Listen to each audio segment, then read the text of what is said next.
Good morning, children. Let's start the exercises of the 14th lesson. Keep a poem in your pocket. And you have like 4 to 5 exercises to complete. Let's start. And the first exercise is comprehension. Comprehension. Section A. Choose the correct options.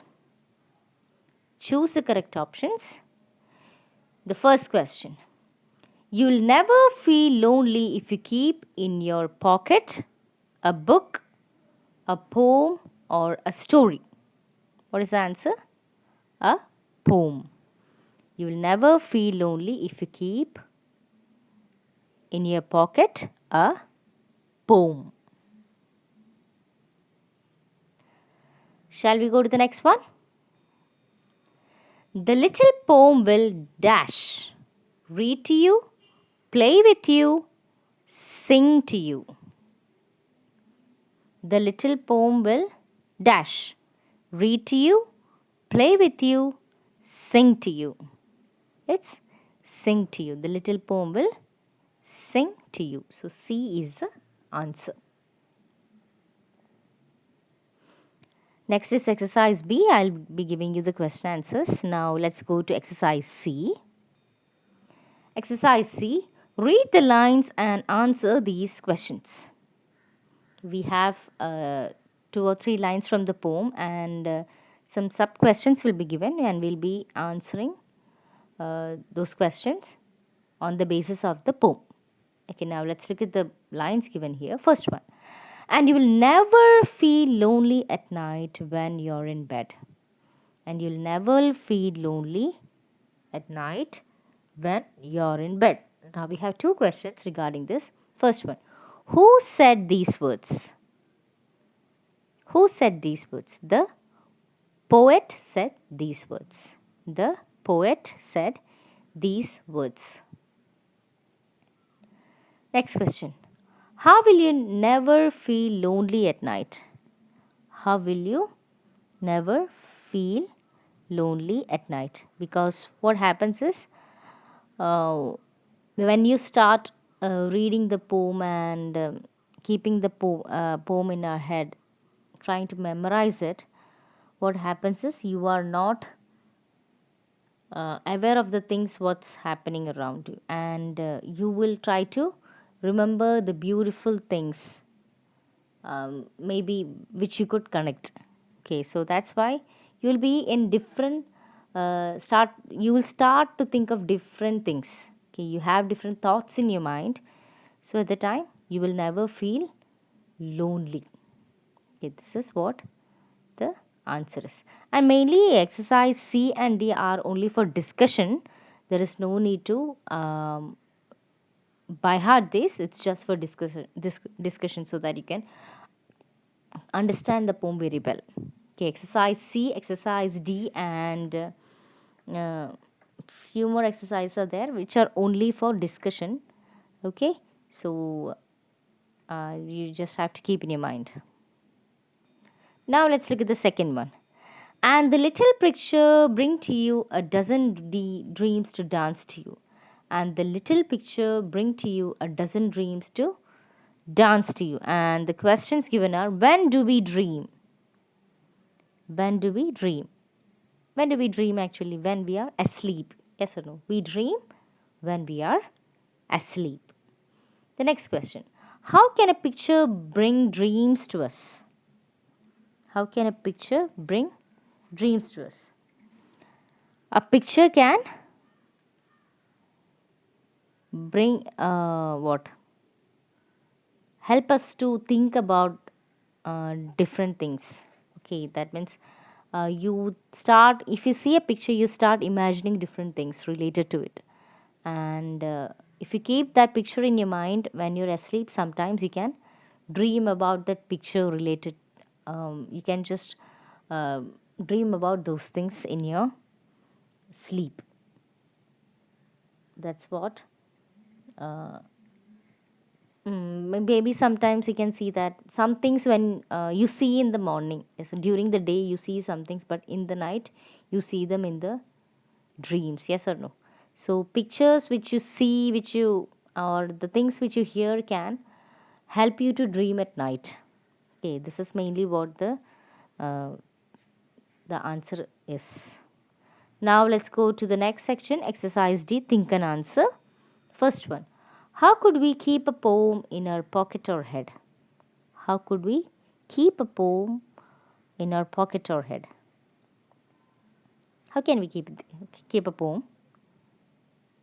Yeah, it's very easy.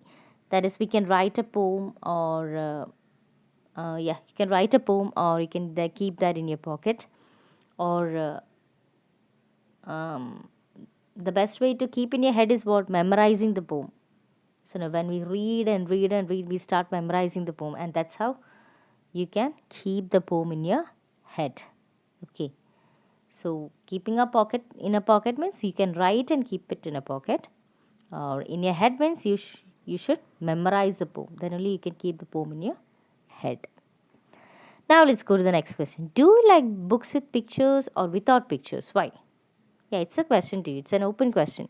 Do you like pictures with pictures or without pictures? Yeah, every one of you like books with pictures. Yes or no? Because you like looking at pictures and understanding the story or whatever it is. Yes or no? So uh, most of them like pictures, books with pictures. Okay, now the last question. What is the difference in the first two lines of the first stanza and the last stanza? We have already discussed in the poem. In the first stanza, it is given, keep a poem in your pocket and a picture in your head. While in the last stanza, you can see it's the opposite. Keep a picture in your pocket and a poem in your head. So actually, the meaning of these lines is that uh, when you start reading the poem, you start memorizing it, and you keep the poem in your head. And when you say it, what you start to memorize it very well. And the picture, it helps you to dream a lot of things when you are asleep, and you can connect the poem with the picture. Okay, that is, we find something, a relation with the between the picture and the poem. Okay, now now let's go to the next section. It's in page number 106. Read the lines and notice the rhyme scheme. Okay, here we have to find the rhyme scheme. Let's find out the rhyme scheme of this poem. The first stanza, keep a poem in your pocket and a picture in your head, and you'll never feel lonely at night when you're in bed. So look here, look at the last words of each and every line. Okay, in the first line we have the word pocket. In the second line we have the word head. In the third line we have the word lonely, and in the fourth line we have the word bed. Okay, so pocket, head, lonely, and bed. So in this, which words have the same sound? In the words pocket, head, lonely, and bed, which words have the same sound? It's head and bed. Yes or no? So what we do is, for rhyme scheme, we use the letters A, B, C, D, E, F. So look at the first line. Keep a poem in your pocket. It's A. And the next line, and a picture in your head. B. Third line, and you'll never feel lonely. C. At night when you're in bed. B. So look here, we have the rhyming words head and bed, which are of the same sound. If we find the words with the almost the same sound, then we put the same letters for them. So it's A, the first stanza, it's A, B, C, B is the rhyme scheme of the first stanza, because we have only one pair of rhyming words, that is head and bed. So it's A, B, C, B. Okay, the next one, next stanza. I'll read the stanza. The little poem will sing to you, and the little picture will bring to you a dozen dreams to dance to you at night when you're in bed. So look at the last the last words of those four lines. You, the second line you, the third line you, and the fourth line bed. So it's already we have found the rhyme scheme of the word bed. Yes or no? It's B. So what we do is for the first line it's A, second line also it's A, third line it's A, and the fourth line it's B. Because we don't find any other words with the same sound. We did not find any other word with the same sound for you, the word you. Did you find any of these in that stanza? No, right? In the second stanza, you have the same word in the first line, second line, and third line. You, and then we have gone with the fourth line, bed. So for bed, we have already found out the word for the rhyme scheme. So it's B. So it's A, B. Now let's go to the last stanza. So, keep a picture in your pocket and a poem in your head, and you'll never feel lonely at night when you're in bed. So, this already we have found out in the first stanza itself. Pocket, we did not find any other word with the same sound. So, that's why we put the different letter A. And a poem in your head. We have another word with the same sound, head and bed. Yes or no? So, for that we put the same letter B. And you'll never feel lonely. So lonely also we do not have any other word with the same sound. So that's why it's C. And the last line, at night when you're in bed, it's B. So the rhyme scheme of the whole poem is A B C B, A A A B, A B C B. So if you have the words with the same sound, that means the rhyming words, rhyming words, then you put the same letter for the rhyming words. And mostly these rhyming words come alternatively. Either like so in the second line, fourth line, or it's like uh, even numbers or odd numbers. Okay, 1357 or 2468. So it goes like that. Okay, that's what is the rhyme scheme is of this poem. I hope you understood this rhyme scheme. It's mainly about the rhyming words. If you find the rhyming words, then those words have the same letters have to be assigned for them. So that's what is given here. Now let's look at the next exercise. It's in page number 106 under the section appreciation, exercise B. Read the words paying special attention to the sound produced by the letters OVE. The sound for OVE in the words in the first set is different from the sound of the same set of letters in the words in the second set. Okay, that is, even if all the words are ending with OVE, we have different sounds for OVE. Now let's find out.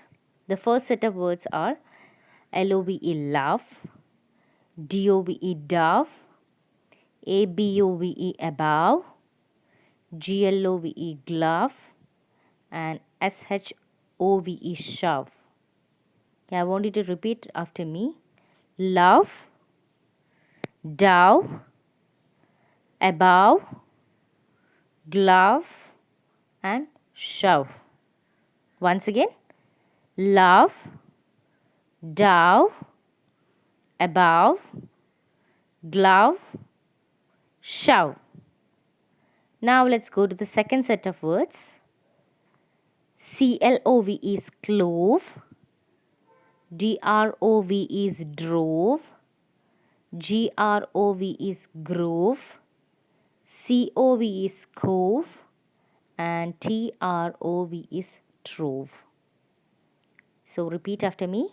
Clove, drove, grove, cove, trove. Okay, once again. Clove, drove, grove, cove, trove. So did you find the difference between the first set and the second set of words? In the first set we have the sound of ov is of, whereas in the second set of words it's ove, it's long o. The first set the sound of the letter o is a, just a, love, dove, above, glove, shove. Whereas in the second set of words, it's a long O. Clove, drove, grove, cove, trove. I hope you understood. In the first set, the sound of the letter O is a. That means it's just a sound. But in the second set of words, it's long O sound. Okay, I hope you understood. Now we have an exercise regarding this. Now let's find out what this is. Circle the odd one out. Okay, we have like three columns, and what you have to do is in these three, one will be the odd one. Okay, two will be the same and one will be the different one. Now let's find out. The first one is above, love, clove. So which is the different one? It's clove. Okay. Above a sound of, love is also a sound, whereas clove it's o, clove, ov sound. So clove is the odd one out. Circle the word clove. Second set of words. Grove, cove, dove. Grove, cove, dove. So which is the odd one? It's dove, because grove and cove have almost the same sound, that is ov sound, whereas dove is a. The short o sound is coming, so it's dove. The next set of words are glove, shove, drove. Glove, shove, drove. So which is the odd one out? It's drove, because the first two words has this those two words have the sound of. Okay, short short o vowel, that's a sound, whereas the third word has long o. So drove is the odd one out. So if you find in the next page, you will find an activity which you can play with your friends. But I don't think this is the time you can play with your friends, because as you know, yeah, all the place it's people are getting physically bad. That means corona and all. So it's better if you don't play with your friends, but you can play with your father and mother if you have time. And it's about what's in my pocket. If you look at page number 107, you can find the game. If you would like to play with your anyone, like your dear ones, you can play with them. And so this is for today. So I hope you like the poem, and please read the poem. And I think for the exam you'll have to learn the first 8 lines of the poem. Keep a pocket in your poem. Keep a poem in your pocket. So I want each one of you to learn the poem, the first 8 lines of the poem, so that it will be very easy for you when the exam comes. You don't have to worry in the last few days. So when you get time, please learn the first 8 lines of the poem, and take care, children, and bye.